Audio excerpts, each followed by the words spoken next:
Hello everyone.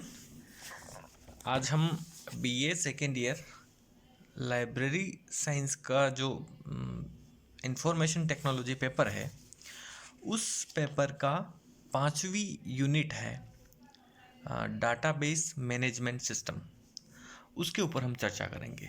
ये इसकी अंतिम यूनिट है जो सेकेंड ईयर का जो लाइब्रेरी साइंस का जो सेकेंड पेपर है उसकी। डाटाबेस क्या होता है, इसकी परिभाषा और इसके जो अभिलक्षण हैं, इसके फीचर्स हैं, इसकी विशेषताएं, इसके ऊपर हम आज बात करेंगे। डाटाबेस से पहले हमें डेटा क्या होता है उसके बारे में बात करेंगे। डेटा कोई भी सूचना होती है, वो सूचना डेटा से मिलकर बनती है।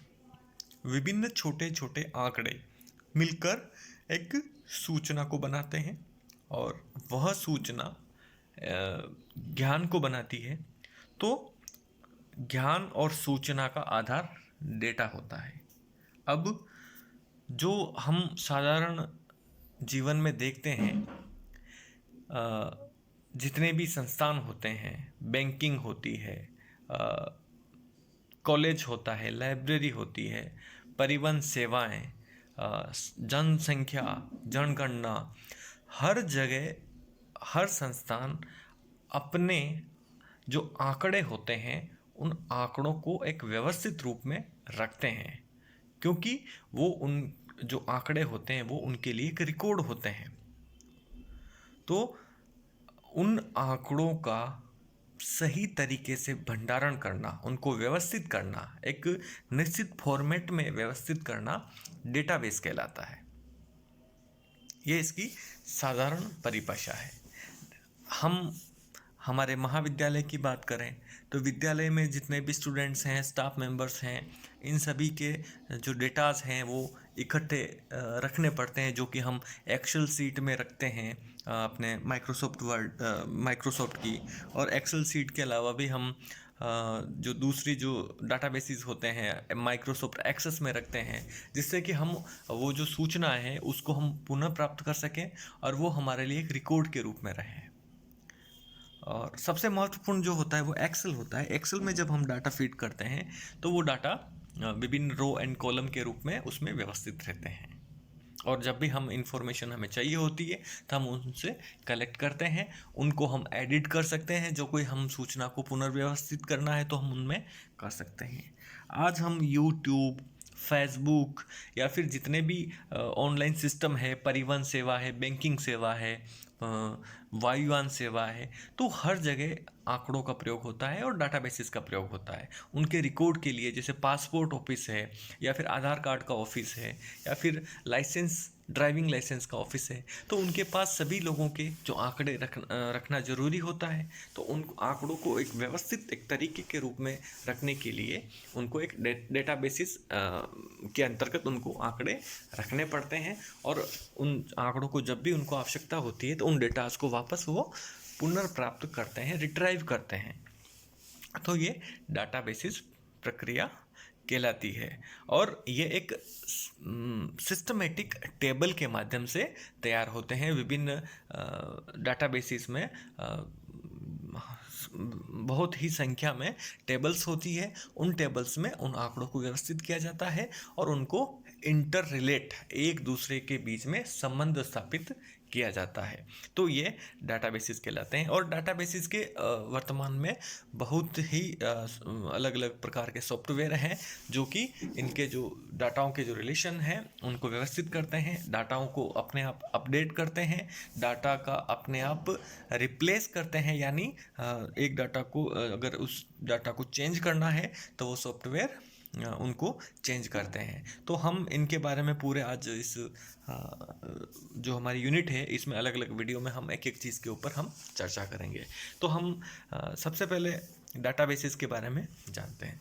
डाटाबेसिस शब्द प्राय डिजिटल डेटा को कंप्यूटर या किसी डिस्क, ऑप्टिकल डिस्क में संग्रह यानी स्टोर करने के लिए प्रयोग में लाया जाता है।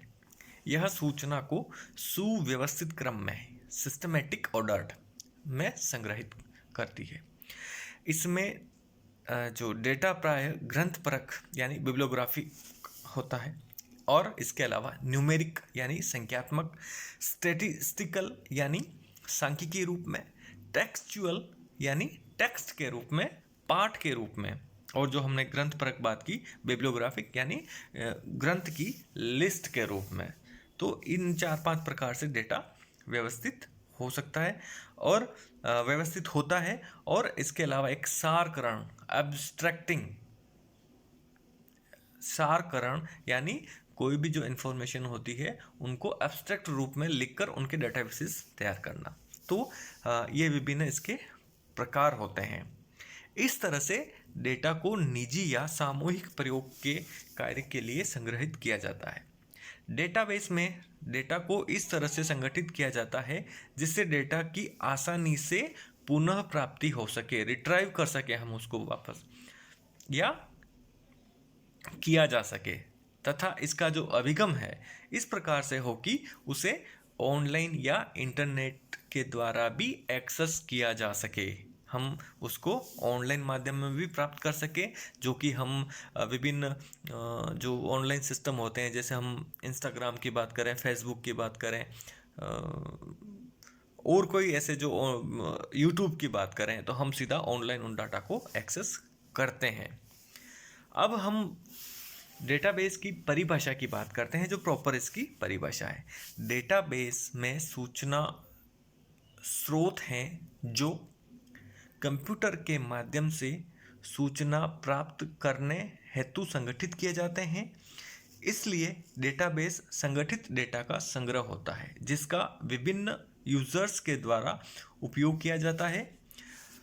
डेटाबेस के गुण की बात करें तो डेटा सिर्फ एक बार ही उत्पन्न होता है और उसको प्रतिकृति बार बार किया जा सकता है।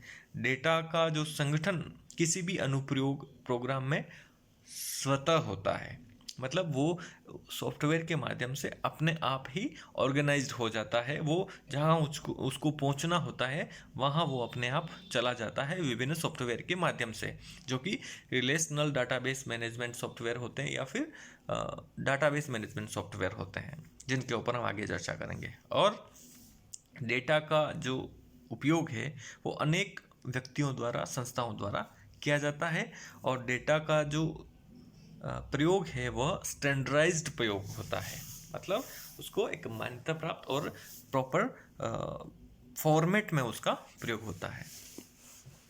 अब फीचर्स की बात करें डेटाबेस के, तो डेटाबेस का गुण स्वः वर्णित होता है, यानी सेल्फ डिस्क्राइबिंग होता है, जिससे उपयोक्ताओं के डेटा के अतिरिक्त डेटाबेस की अपर संरचना का पूर्ण विवरण होता है। इस विवरण को हम डेटा डिक्शनरी या डेटा डायरेक्टरी या मेटा डेटा बोलते हैं। अब डेटाबेस के साथ में एक मेटा डेटा शब्द आता है। मेटा डेटा यानी डेटाओं के बारे में डेटा, जो हम विभिन्न वेबसाइट्स के ऊपर, इंटरनेट के ऊपर हम सर्च करते हैं, और हम किसी भी वेब पोर्टल पर पहुंचते हैं जहां पर हम विभिन्न इंफॉर्मेशन को एक मेन्यूज़ के रूप में देखते हैं, उनको एक वर्णित रूप में देखते हैं, जिस लिंक से हम उस पर्टिकुलर सूचना को रीड करते हैं, अध्ययन करते हैं, तो वो जो उस सूचना के बारे में सूचना प्रदान होती है वह मेटा डाटा कहलाती है।